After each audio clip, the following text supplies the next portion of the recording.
¿Y qué nos puede decir, hermano Cristian, en estos tiempos, verdad? ¿Qué señales usted mira que está pasando? Bueno, el signo para mí más importante es precisamente el que menos se comprende, no en el sentido de ya ni siquiera fuera de la iglesia, sino desafortunadamente al mismo interior de la iglesia, muchos no están comprendiendo el signo, que es el signo que Dios está dando con el pontificado del Papa Francisco. Desafortunadamente no son pocos los católicos que le critican sistemáticamente, y subrayo esto de sistemático, porque evidentemente el mismo Papa, él mismo ha reconocido cuando se equivoca, o sea que el Papa no tiene problema con que le critique, etcétera, pero cuando ya hay un sistema, es decir, que están dale y dale y dale, y por ejemplo, y esta gente nunca le reconoce una cosa buena, desafortunadamente para mí ese es un signo de que no estamos interpretando el por qué nuestro Señor puso al Papa. El Papa siempre trae algo de ese plan de la voluntad de Dios. Vemos lo que hizo Juan Pablo II, Benedicto, bueno, todos los papas, podemos ver una misión muy particular.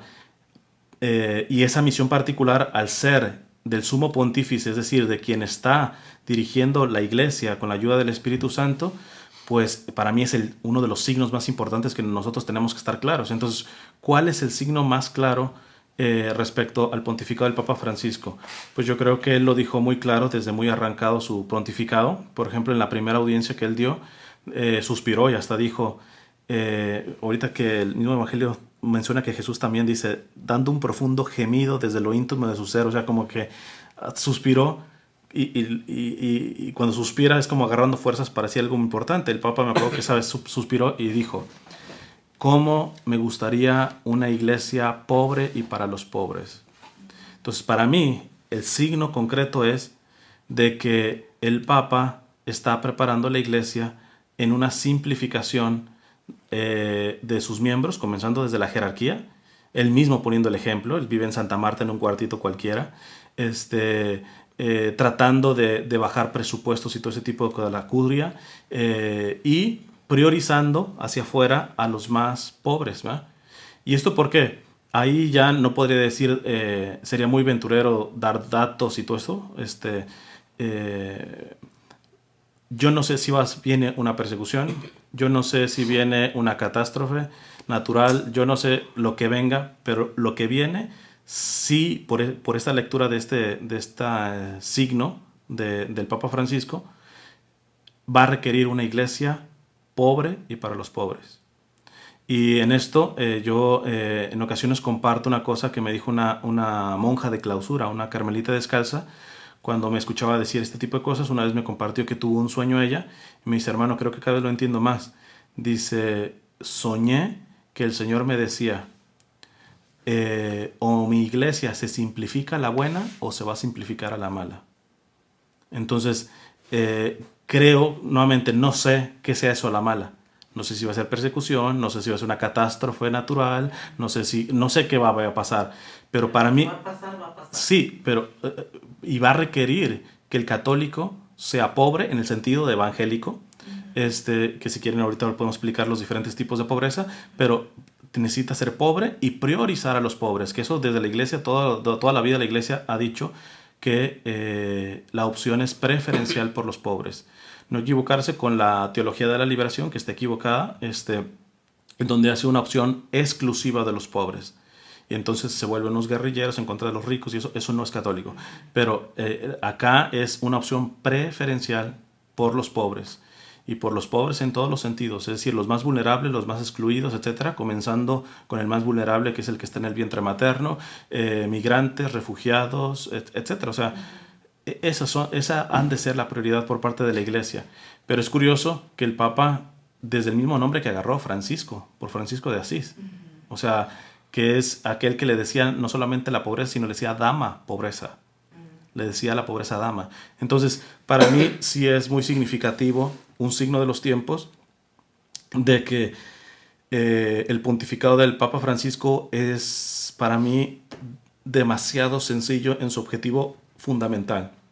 El Papa está para aquí, para enseñarnos, más que para enseñarnos, para recordarnos, porque esto la iglesia siempre lo ha tenido, para recordarnos que la pobreza que predica la iglesia para con los cristianos, que en definición sería así: solamente lo necesario es mío. ¿Puedo tener más de lo necesario? Sí, pero de todo lo que tenga por encima de lo necesario, eso ya no soy mío. Eso es una cuestión de administración, que se me va a pedir cuentas de ello. Entonces, esto no significa, repito, que no, o sea, si yo tengo un restaurante y con eso tengo lo necesario para sacar a mi familia, lo que supongamos, y me va tan bien que puedo poner otros 3, ¿lo tengo que poner? Claro, los tengo que poner, pero para enriquecer mis cuentas, no. Para generar salarios, etcétera. Esa es la perspectiva de la iglesia, ¿va? Entonces, evidentemente lo necesario depende de la vocación de cada uno. Por ejemplo, si yo soy diseñador gráfico, para mí no es un lujo tener una muy buena computadora. ¿Por qué? Porque uno le da gloria a Dios con el trabajo, y si uno puede tener herramientas excelentes, pues evidentemente la gloria que le va a dar a Dios va a ser más excelente, ¿va? Entonces, pero si alguien se compra exactamente esa misma muy buena computadora solamente para entrar a Facebook, aun cuando lo haya comprado con su dinero y honestamente, ya la iglesia le dice, eso puede estar rayando lo inmoral, ¿verdad? O como la persona que compra comida y la tira a la basura. O sea, alguien sin fe dice, él no ha hecho nada malo. Al fin y al cabo no le robó esa comida a nadie. Él la compró con su propio dinero. Pero es que la misma iglesia nos enseña que la propiedad privada no es absoluta. Depende del bien común. O sea, yo por haber comprado comida, yo no tengo el derecho a tirarla a la basura. Por mucho que la haya comprado con mi propio dinero y con mi propio esfuerzo y todo eso, porque nada absolutamente es absolutamente nuestro. O sea, sí, la iglesia reconoce que existe la propiedad privada y se tiene que respetar, pero tanto peca aquel que no respeta la propiedad privada, es decir, el que roba, como tampoco está respetando la propiedad privada en su finalidad, que es el bien común, aquel que acapara más, que despilfarra. De hecho, los padres de la iglesia en los primeros siglos lo decían fuerte, decían que aquel que tira comida se la roba al hambriento. Y decían robar como tal. O otro padre de la iglesia decía, si un pobre tiene mucho frío y rompe un cristal así de una tienda para llevarse una manta, dice, pues por mucho frío, a ese le vamos a llamar ladrón. Y dice el padre de la iglesia, pues igualmente yo le llamaría ladrón a aquel que tiene 2 mantas cuando solamente necesita una. Entonces, y nadie se confiesa hoy por hoy de que es ladrón cuando se le está pudriendo la ropa en el closet. Nadie se confiesa de ladrón cuando está tirando comida en buen estado. Entonces, esta parte de que nos ha llegado un papa con muchos defectos, que tendría que ser más claro en cuestiones de doctrina, no le pidamos, o sea, no sé si estamos muy bien acostumbrados o mal acostumbrados de haber tenido antes de él a uno de los hombres más sabios, que es el Papa Benedicto XVI. Pero hay que tener claro que el Papa Francisco no es un teólogo. O sea, no le pidamos lo que le vamos a pedir a Benedicto, porque para empezar a ver muy pocos le llegan a Benedicto en cuanto a la sabiduría, al conocimiento teológico, a la doctrina. O sea, simplemente hemos tenido un regalo con el Papa Benedicto. Pero eso no significa que el Papa Francisco sea menos importante, porque él trae su misión. Y en el rubro que Dios le ha dado al Papa Francisco para prepararnos, en eso sí nos da ejemplo. En eso sí nos da ejemplo. Pero desafortunadamente creo que, volviendo a la parte de los signos de los tiempos, el Señor nos va a pedir cuentas, porque le digo, ya no es los ataques por fuera de la iglesia, sino al interior de la iglesia no están entendiendo lo que Dios quiere hacer a través del Papa Francisco respecto a esto, ¿eh?